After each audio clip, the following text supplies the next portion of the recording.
देवाचें शुभ वर्तमान।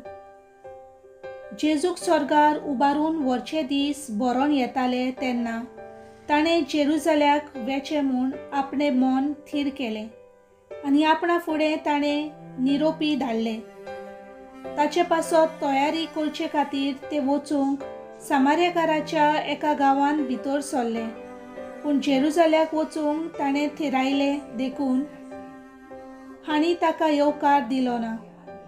ते पळोवन ताच्या शिसांनी जाकोबान आनी जुआवान विचारलें, तांकां लासून उडोवंक हुकूम घालून स्वर्गावेलो उजो आमी देंवयलोलो तुका जाय? आनी वळोन ताणें तांकां बोबाट केली आनी ते दुसऱ्या एका गांवांत गेले। देवाचें उतर हें।